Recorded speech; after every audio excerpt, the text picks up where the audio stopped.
Hello बच्चों, मैं दीपक आप सबका आपके अपने चैनल मैथमेटिक्स एक्सप्रेस में स्वागत करता हूं। आशा करता हूं आप सब अच्छे होंगे, पढ़ाई कर रहे होंगे। आज मैं क्लास 10th के कोऑर्डिनेट ज्योमेट्री पढ़ाने वाला हूं। फर्स्ट टॉपिक आज पढ़ेंगे डिस्टेंस फार्मूला निकालना। इससे पहले कि शुरू करूं, आप क्लास 9th में कोऑर्डिनेट के बेसिक चीजों को आपने पढ़ा है। आपने ये सीखा है कि कोऑर्डिनेट क्या होता है, उसका रिप्रेजेंटेशन क्या होता है। सबसे पहले उसी को रिकवर करेंगे, रिवाइज करेंगे एक बार, उसके बाद अपना डिस्टेंस फार्मूला शुरू करते हैं। आइए क्लास 9th का जो आपने पढ़ा था उसको रिकैप करते हैं। आपने पढ़ा कि जो कार्टेशियन प्लेन होता है वो दो एक्सिस से मिलकर बनता है। ये दोनों एक्सिस कैसे होता है, एक दूसरे पे परपेंडिकुलर होता है। इसको x नाम देते हैं और इसको y। ये x एक्सिस हो गया और ये y एक्सिस हो गया। ये अपना क्या हो गया, ओरिजिन हो गया। आपको यह भी बताया गया था कि जो x एक्सिस होता है, x एक्सिस पे जितने भी x के वैल्यू आते हैं, या यूं कह लें कि x के सारे वैल्यू क्या होते हैं, एब्सिसा बोला जाता है। ऐसे बोल देता हूं कि जो x एक्सिस होता है इसी को क्या बोलते हैं, एब्सिसा बोलते हैं। और जो y एक्सिस होता है इसको क्या बोला जाता है, लिख देता हूं मैं, y एक्सिस को क्या बोला जाता है, ऑर्डिनेट बोला जाता है। इसके बाद आपने पढ़ा था कि इस प्लेन में कोई सा भी पॉइंट होता है कैसे दिखाते हैं। आपको पता है कि ये इस प्लेन को फर्स्ट क्वाड्रेंट बोलते हैं, ये सेकंड क्वाड्रेंट, इधर थर्ड क्वाड्रेंट और ये फोर्थ क्वाड्रेंट। फर्स्ट क्वाड्रेंट में अगर हम कोई पॉइंट ऐसे लेते हैं, अगर इसका नाम मैं ए दे दूं तो इसका कोऑर्डिनेट कैसे लिखते थे, आपको बताया गया था कि ऑर्डर्ड पेयर में लिखते हैं x, y। ये किस फॉर्म में है, रिप्रेजेंटेशन इसका क्या होता है, ऑर्डर्ड पेयर। अब आपको बताया था कि इस पॉइंट को क्या बोलते हैं, कोऑर्डिनेट ऑफ पॉइंट ए। फिर उसके बाद बताया था कि सिर्फ x को एब्सिसा बोलते हैं और अकेले y को ऑर्डिनेट बोलते हैं। ऐसा क्यों, क्योंकि अभी अभी बताया कि जो x एक्सिस पे जितने भी वैल्यू आते हैं क्या होते हैं, एक एब्सिसा होते हैं, और जितने भी y एक्सिस पे मतलब y का वैल्यू आता है वो क्या होता है, ऑर्डिनेट होता है। इसका दूसरा नाम भी है, एब्सिस को क्या बोलते हैं, x कोऑर्डिनेट, और ऑर्डिनेट को क्या बोलते हैं, y कोऑर्डिनेट। तो इन सब नामों को आपको ध्यान में रखना है। ये सब आपको 9th क्लास में आप ऑलरेडी पढ़ चुके हैं। तो 9th क्लास में एक ही चीज पढ़ा आपने कि कोई भी पॉइंट को प्लेन में कैसे लिखते हैं, कैसे रिप्रेजेंट करते हैं। अब सीखेंगे कि दो पॉइंट अगर दिया हो तो उनके बीच का डिस्टेंस कैसे फाइंड किया जाता है। तो आइए हम लोग डिस्टेंस फाइंड करना सीखते हैं। मान लीजिए कि आपको दो पॉइंट दिया हुआ है, इसको P नाम दे देता हूं, और इधर कहीं एक पॉइंट और दिया हुआ है, इसको Q नाम दे देता हूं। इसका कोऑर्डिनेट दे रखा होगा आपको x1, y1, और इसका कोऑर्डिनेट दे रखा है x2, y2। अब आपको बोला जाएगा कि आप बताइए कि P और Q के बीच का डिस्टेंस क्या होगा। तो देखिए, इसको निकालने के लिए क्या करेंगे, कुछ कंस्ट्रक्शन करेंगे। वो कंस्ट्रक्शन क्या है कि आप P से एक परपेंडिकुलर लाइन खींचेंगे OX लाइन पर, मतलब क्या है, x एक्सिस पर। P से यहां एक परपेंडिकुलर लाइन खींचेंगे x एक्सिस पर, इसका कुछ नाम दे देते हैं, इसको R नाम दे देते हैं। सेम थी, Q से भी एक परपेंडिकुलर लाइन खींचेंगे x एक्सिस पर, S नाम दे देता हूं इसको। तीसरा क्या कंस्ट्रक्शन करना है, इस P पॉइंट से इस SQ पर एक और परपेंडिकुलर लाइन खींचेंगे इस तरीके से। जो ये परपेंडिकुलर लाइन, अगर हम इस लाइन पे P और Q, इसका भी एक नाम दे देते हैं, S हो गया, ये T इसका नाम दे देते हैं। तो PT अगर परपेंडिकुलर है QS पर, तो आपको पता है पैरेललोग्राम थ्योरम 9 क्लास में आप पढ़ चुके होंगे, तो PT और RS भी क्या होंगे, आपस में पैरेलल होंगे। ठीक है, अब तो ये रही बात कंस्ट्रक्शन की। तो यहाँ पहुंचेंगे, हमें तो यहाँ ये निकालना है ना, डिस्टेंस निकालना है ना। तो डिस्टेंस कैसे निकालेंगे, तो ये आपको दिख रहा है कि एक PTQ एक ट्रायंगल बन गया, और वो ट्रायंगल कैसा है, राइट एंगल ट्रायंगल। और राइट एंगल ट्रायंगल में आपने पढ़ा है पाइथागोरस थ्योरम। पाइथागोरस थ्योरम क्या बोलता है कि जो हाइपोटेनस होता है, हाइपोटेन्यूज जो होता है, इसका स्क्वायर उस ट्रायंगल के बेस का स्क्वायर प्लस परपेंडिकुलर का स्क्वायर का बराबर होता है। इसी फॉर्मूला का इस्तेमाल करेंगे और इसको लिखेंगे। ठीक है, तो बात आई कि फिर बेस कौन सा, परपेंडिकुलर कौन सा, हाइपोटेनस कौन सा। आपको पता है कि 90 डिग्री के सामने वाला जो साइड होता है किसी ट्रायंगल का, या यूं कह लें कि जो लॉन्गेस्ट साइड होता है किसी ट्रायंगल का, राइट एंगल ट्रायंगल का, वो क्या होता है, हाइपोटेनस होता है। और इसका नाम क्या है, P और Q। तो कैसे लिख सकते हैं इसको, PQ का स्क्वायर।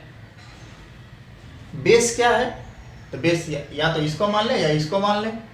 आपको वो डिसाइड कैसे करना होता है, जब एंगल डिसाइड करते हैं। अगर मैं P को एंगल मानता हूं तो मेरे लिए परपेंडिकुलर ये हो जाएगा। अगर इसको एंगल मानता हूं तो हमारे लिए परपेंडिकुलर क्या हो जाएगा, ये। मतलब जिस एंगल की बात आप करते हैं उसके सामने वाला साइड क्या होता है, परपेंडिकुलर, और उसके एडजेसेंट जो साइड होता है वो क्या हो जाता है, बेस हो जाता है। ठीक है, तो हमें निकालना है क्या, PT और QT। तो किसी को एक बेस मान लेते हैं। मान लीजिए कि PT को अगर हम बेस मानते हैं तो PT का स्क्वायर प्लस में क्या हो जाएगा, ये QT का स्क्वायर, QT का स्क्वायर। हमें क्या निकालना है, PQ। तो अगर हम PQ यहाँ लिखते हैं तो ये स्क्वायर इधर जाएगा, तो स्क्वायर इधर जाके क्या हो जाता है, रूट के अंदर बदल जाता है ना। तो क्या लिखेंगे अब, PT का स्क्वायर प्लस QT का स्क्वायर। इतना समझ में आया आपको। अब हमें PQ अगर ये डिस्टेंस अपना है तो उसके लिए क्या निकालना है, PT का वैल्यू और QT का वैल्यू। तो PT कैसे निकालेंगे, तो ये किसके बराबर होगा, RS के बराबर होगा। क्यों, क्योंकि ये एक पैरेललोग्राम, ये 90 डिग्री, ये 90 डिग्री, ये भी 90 डिग्री, जब 3 90 डिग्री तो ये भी 90 डिग्री होगा। जब सारे 90 डिग्री होते हैं तो या तो स्क्वायर बोल लीजिए, रेक्टेंगल बोल लीजिए, या पैरेललोग्राम बोल लीजिए। तो आमने सामने को क्या होता है, बराबर हो जाएगा। आमने सामने के साइड क्या होंगे, अपोजिट साइड इक्वल हो जाएंगे। इसलिए अगर ये PT है तो RS भी क्या होगा, इक्वल होगा। अब RS कैसे निकालेंगे, तो एक बात देखिए कि O और R इसके बीच का डिस्टेंस क्या है। तो इसके बीच का डिस्टेंस हम लोग कैसे निकालते हैं, इस P पॉइंट से, क्योंकि जो कोऑर्डिनेट P का होगा, x का वैल्यू वही तो R का होगा ना। इसके सामने वाला R के सामने है ना, मतलब जो पॉइंट यहाँ होगा वही ये होगा। इसका मतलब क्या है कि ये x1 है, x एक्सिस पे, तो O और R के बीच का डिस्टेंस कितना हो जाएगा, x1। इतनी बातें समझ में आई आपको। सेम ऐसे ही अगर ये पॉइंट S है तो O और S के बीच का डिस्टेंस क्या होगा, x2 होगा। तो यहाँ से इधर का बीच का डिस्टेंस क्या लिख देता हूँ मैं, x2 होगा। अब आपसे मैं पूछूं कि ये टोटल डिस्टेंस x2 है और ये x1 है, तो आप इसके बीच का डिस्टेंस नहीं बता सकते। कैसे बताएंगे, ये बड़े वाले में से छोटे वाले को घटा देंगे, ये हो जाएगा। घटा देते हैं तो क्या हो जाएगा, ये x2 माइनस क्या करेंगे, ये x1। जो RS का डिस्टेंस x2 माइनस x1 हुआ, वही डिस्टेंस क्या हो जाएगा, PT का तो हमने क्या निकाला यहाँ से, x2 माइनस का x1। अब ये निकालने के बाद अब सेम चीज क्या करेंगे, इस y के लिए निकालेंगे। हमें क्या करना है, ये वाला डिस्टेंस निकालना है। तो इस डिस्टेंस को निकालने के लिए क्या करेंगे, देखिए ये P पॉइंट जो है ये क्या है, ये लेंथ जब x एक्सिस से ऊपर जाते हैं तो किसका वैल्यू आता है, y का आता है ना। इसका मतलब क्या है कि अगर ये r का सामने है तो x एक्सिस से ऊपर कितना गया है, यहाँ पे इधर लिख देता हूँ मैं यहाँ पे, तो आपको पता है कि क्या है, y1 है, ठीक है ना। अब सेम तरीके से Q का पूछा था, Q और S का, ये कितना QS कितना ऊपर गया है, Q पॉइंट S से कितना ऊपर गया है y में। x2 तो x एक्सिस पे होता है, y2 क्या होता है y एक्सिस पे। y2 क्या होता है, जो x से कितना दूर है वो डिस्टेंस y होता है। तो जो x एक्सिस से कितना दूर है y2 है ना, तो ये डिस्टेंस कितना हो जाएगा आपका, y2 हो जाएगा। तो फिर वही बात कि इतना डिस्टेंस आपको पता है, ये वाला डिस्टेंस आपको पता है, और ये पूरा डिस्टेंस आपको पता है, ये वाला डिस्टेंस भी पता है, तो इतना डिस्टेंस नहीं बता सकते। तो इतना डिस्टेंस में से ये वाला डिस्टेंस माइनस कर देंगे, तो माइनस कर दीजिए, माइनस कीजिएगा तो क्या हो जाएगा, ये y2 माइनस का y1 हो जाएगा ये डिस्टेंस। अब QT का वैल्यू लिखते हैं। QT कैसे आया आपका, तो आपका पूरा SQ का वैल्यू जो है SQ माइनस क्या किए ST ना, ये वाला ऐसा ना, बड़े वाले में से छोटा वाला घटा है ना, तो ये क्या हो जाएगा ST। अब SQ का वैल्यू क्या था, y2 था, और ST का वैल्यू क्या है y1 है, y2 माइनस y1। अब PT आपका आ गया, QT आ गया। अब दोनों का वैल्यू क्या करेंगे, इस फॉर्मूले में पुट कर देंगे। इस फॉर्मूले में जब पुट करेंगे इन दोनों वैल्यू को क्या करेंगे, यहाँ पे पुट कर देंगे। पुट करने के बाद आपको क्या मिलेगा, देखिए ये रखता हूँ, x2 माइनस का x1 का होल स्क्वायर प्लस QT क्या है यहाँ पे y2 minus y1, y2 minus y1 का होल स्क्वायर, ये क्या हो गया आपका PQ। और यही क्या है आपका डिस्टेंस फार्मूला। एक चीज आपको डिस्टेंस फार्मूला निकालने में आपको ध्यान रखना है कि ये जरूरी नहीं है कि x2 माइनस x1 या y2 माइनस y1 ही लिखना है। आप इसको अगर आप किसी दो पॉइंट के बीच में निकालना है तो डिस्टेंस बिटवीन टू पॉइंट्स आप इस तरीके से भी लिख सकते हैं कि x1 माइनस का x2 का whole square plus y1 minus y2 का होल स्क्वायर, और टोटल का क्या करेंगे रूट अंडर।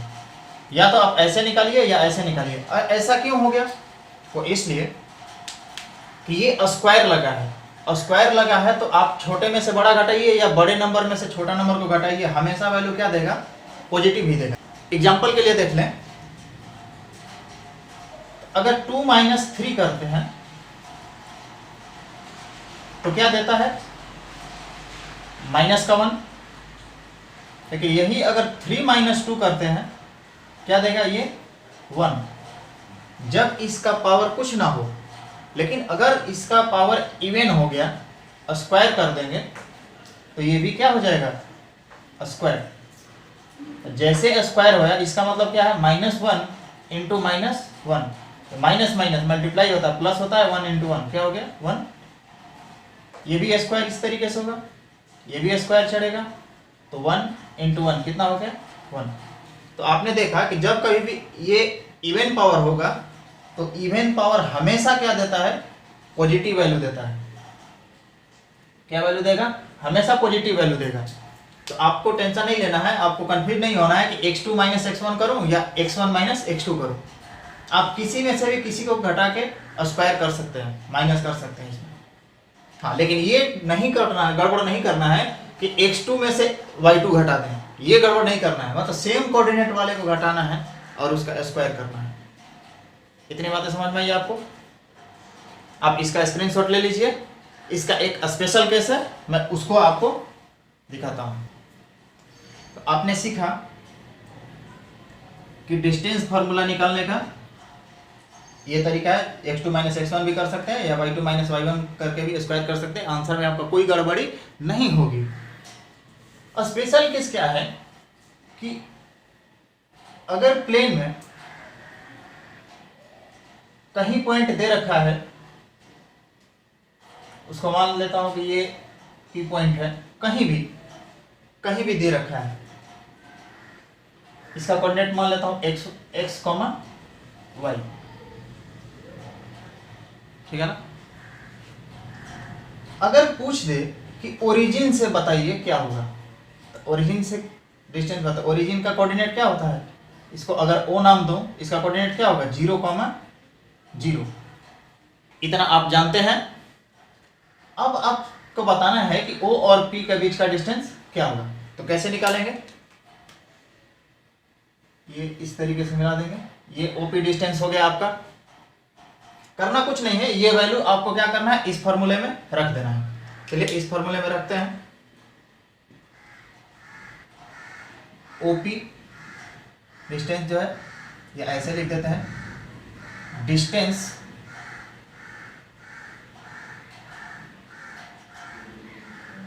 फ्रॉम ओरिजिन, क्या होगा, फॉर्मूला में रखते हैं। किसी में से भी किसी को घटाइए, कोई फर्क नहीं पड़ेगा। तो 0 माइनस एक्स कीजिए या x माइनस 0 कीजिए, कोई फर्क नहीं पड़ेगा।